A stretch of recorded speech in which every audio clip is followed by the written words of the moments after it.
Well, just a bit of a brief recap on the All Blacks. It's only just gone full time in Japan, but yeah, I think I was kind of ready to sum up my thoughts, particularly after a second half that was, pretty terrible to be honest. And no, I mean it was great. It's uh, great seeing the likes of Peter Lakai and Ruben Love making their All Blacks debut, and Ruben Love getting 2 tries on debut. Although I wouldn't say it's kind of I kind of liken that to Nicholas Jackson's hat trick against Tottenham. I mean, nothing against Ruben Love, of course, but yeah, I think the first try kind of felt like double movement there, and the second try was clear a mistake. So not the prettiest brace in All Blacks history, but he won't care. He's got 2 tries. That's all that matters. Look, let's not focus on the negatives because it is when you're kind of nearly 50 points up at with still at more than half the game to go. It's easy to drop back. So I don't think we can say anything about the second half. I mean, yes, it was sloppy, but with the All Blacks was so far ahead. And look, the first half in itself. Look, I think that we started sloppily, which I guess is kind of what you expect after not playing for a couple of weeks. And this is a sort of like a brand new team, really, because so many changes in the lineup. But look, they came right. A couple of key players that really stood out. I mean, Cam Roygard, it was great to see him back. He certainly gave him some energy. Still looked a bit ring rusty with some of his kicks, but I think you anticipate he'll get much better and he'll certainly have a bigger role to play, a big role to play when the All Blacks take on the likes of England, Ireland, and France. I guess, yeah, still some question marks about Damien McKenzie. Looks so great in terms of his attacking play, but yeah, like there are times where you just kind of just feel like it's not that you just kind of scratch your head at some of the decisions there. It kind of feels like I guess in terms of depth he's gonna be there to he's next up to Bowen Barrett. I kind of feel Bowen Barrett is pretty much now the number 1, number 10.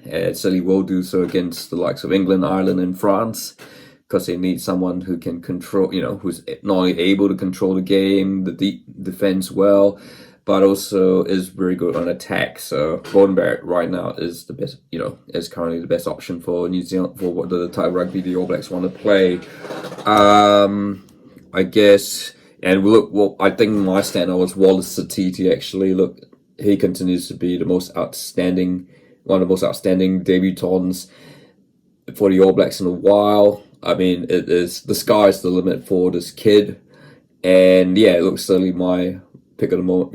Certainly that turnover early on, which led to the first All Blacks try. Was showed great strength and great courage there. Just to particularly in a situation where Japan would it felt like Japan had the ball. They were looking pretty good, and then Wallace Titi turns the ball over, and suddenly Mark Tilly is in the score. And by the way, Mark Tilly, I think he certainly had one of his best games of the year, and yeah, certainly puts himself in there for one of the wing spots. I think Caleb Clark's got the other spot. It'll be interesting to see what happens with Talia go to 11 or Clark to 14.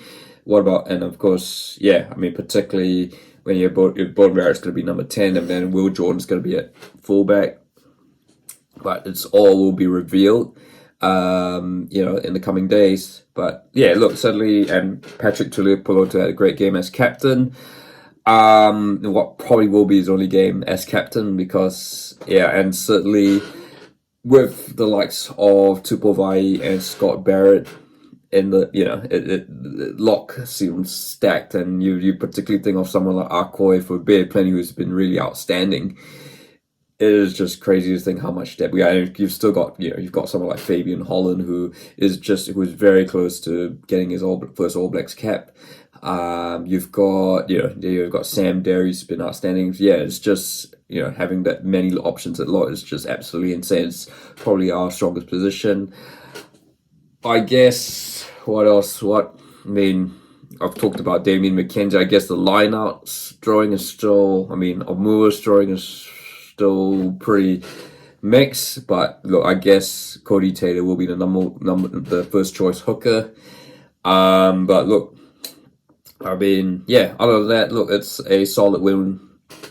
It's quite difficult to think, look, I mean, no disrespect to Japan, who did play rather well. They showed glimpses there, and certainly that try in the second half. I can't remember the name. It was certainly a really outstanding try. But look, I mean, the All Blacks will certainly face much harder opposition.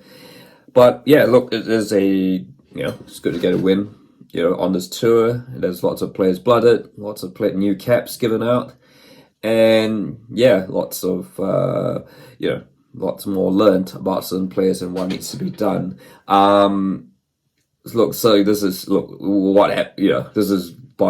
game is by no means a predictor of what's going to happen for the rest of this end of year tour. But look, it is. Yeah, it's certainly always. Yeah, I guess we've started to play like Japan, USA on these end of year tours, and it is a key financial boost for New Zealand rugby. So yeah, it's just what it is. But look, we go on to England next week. That's at 3:30 in the morning kickoff in New Zealand kickoff. Not sure I'll be up for that early, but yeah, it's certainly a big game, as it always is against England at Twickenham. So something to look forward to, and we'll keep an eye on the teams and what happens during the week. But of course, what are your thoughts on the All Blacks versus Japan? Anyone else stood out? And yeah, what are your thoughts on the performance? And of course, if you like this video, feel free to like and don't forget to subscribe.